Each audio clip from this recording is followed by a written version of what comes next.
or before the court is whether I should allow Mr. Masengeli, the contemner who is before the court, to explain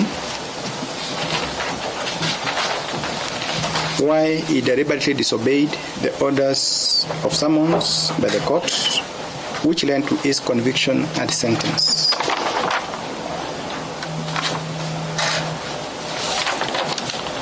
The Law Society of Kenya, led by the President Emeritus Nelson Havi, has urged me to deny Mr. Masengeli the opportunity. He has revealed that he has revealed to this court from the bar that the missing persons have now been released, and all I should do is to allow Mr. Masengeli to confirm that he has complied with the orders of habeas corpus so that these proceedings can come to an end.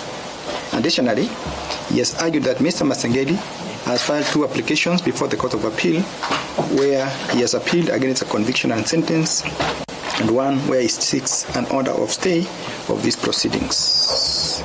Mr. Dan Manzo has argued or submitted that the court is now functus officio, since the jurisdiction of this court now rests with the Court of Appeal, has now been vested with the Court of Appeal following the filing of the 2 appeals.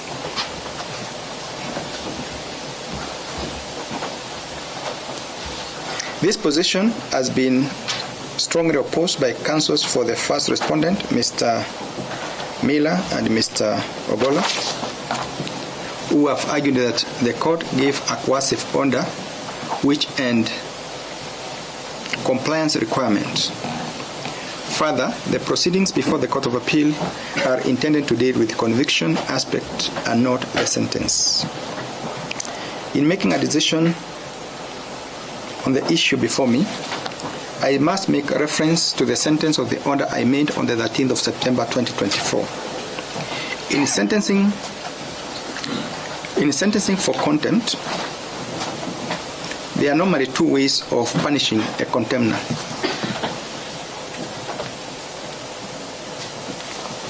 Okay, 2 major ways.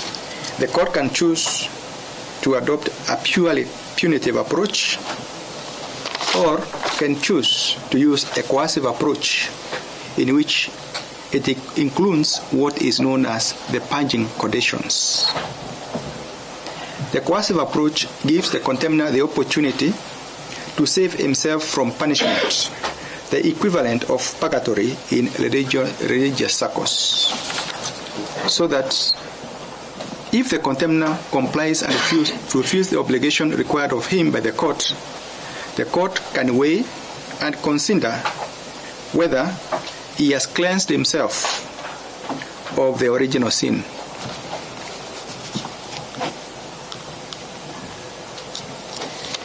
In my ruling on the 13th of September 2024, I had this in mind when I included condition number 4, which stated as follows: the court nevertheless considers it desirable to impose a coercive order as opposed to the punitive order. In this regard, Mr. Gilbert Masengeli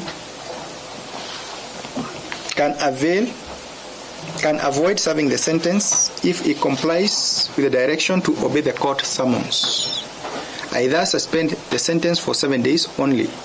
The acting Inspector General can redeem himself by availing himself before the court in person to answer to the issues he has been avoiding within 7 days.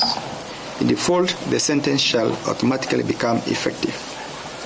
Having stated as much, and the contemner having availed himself before the court before the lapse of the 7 days, I would be going against my own orders if I deny him